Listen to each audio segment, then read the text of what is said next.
So when it sound system, it is made up of the individual sounds, consonants, and vowels. Also, there's the rhythm of the English sound system, and in the case of English, it's stress and intonation.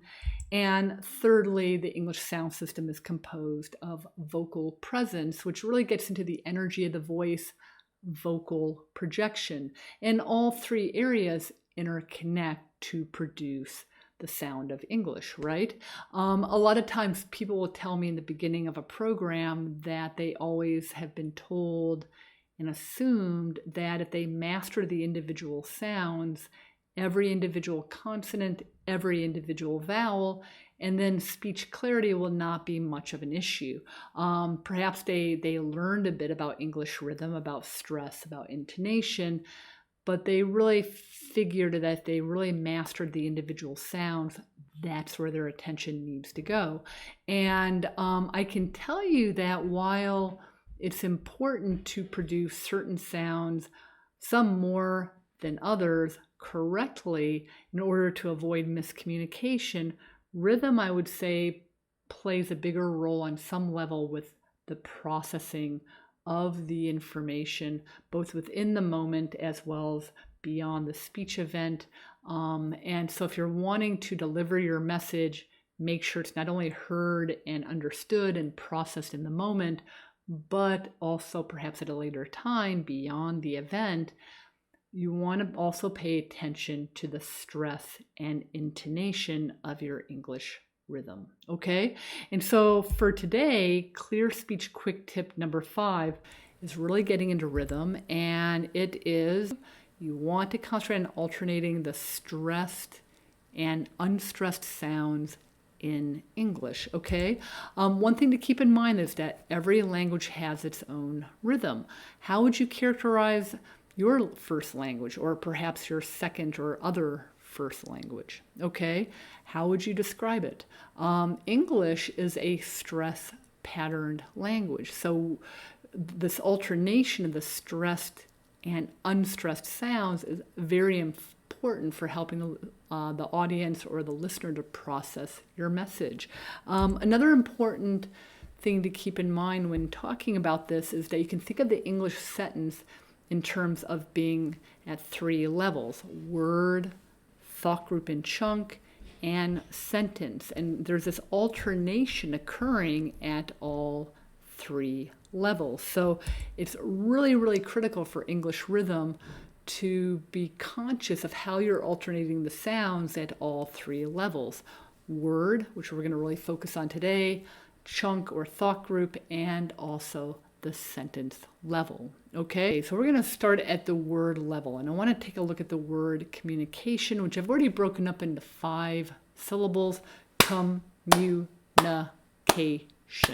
Okay, 5 syllables. Notice how mu and k are the stressed syllables.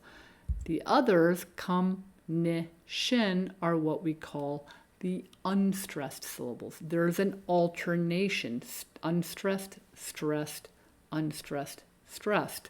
And what I want to focus on today is helping you to know how to produce these stressed, clearer vowel sounds. Again, in this word, be the oo. Okay, the oo is the clearer vowel sound. You're going to focus on stressing that.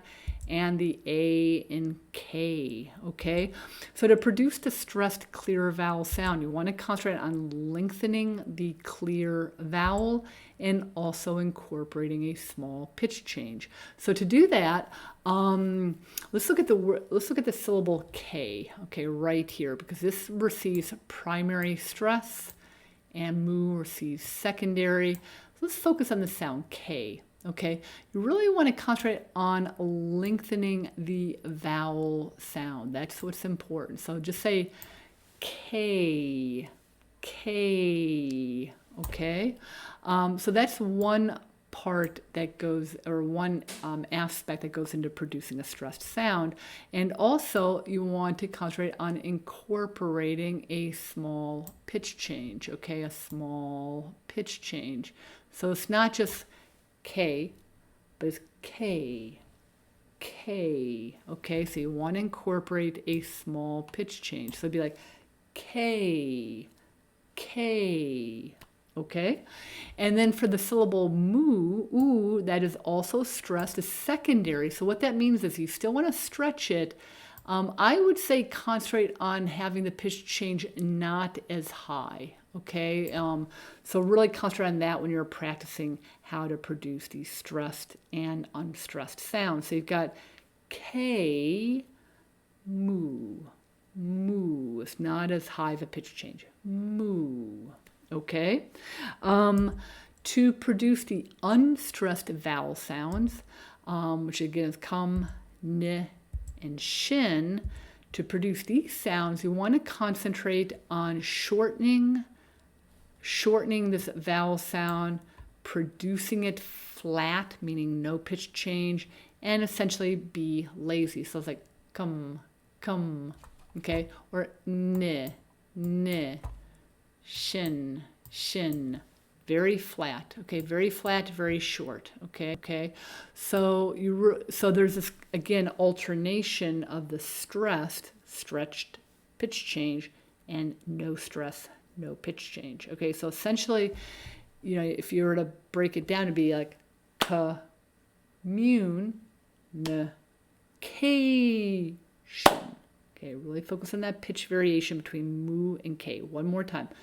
Communication. Okay? All right. So, key takeaway here is to make sure to alternate what? Yes, the stressed and unstressed syllables in the key words of information. If you're new here, all that refers to is the key words of information in your message, to nouns, verbs, adjectives, adverbs, WH question words. There are a lot more, but those are like the most typical that's used in any given sentence. Okay? All right. Thanks so much. Bye-bye.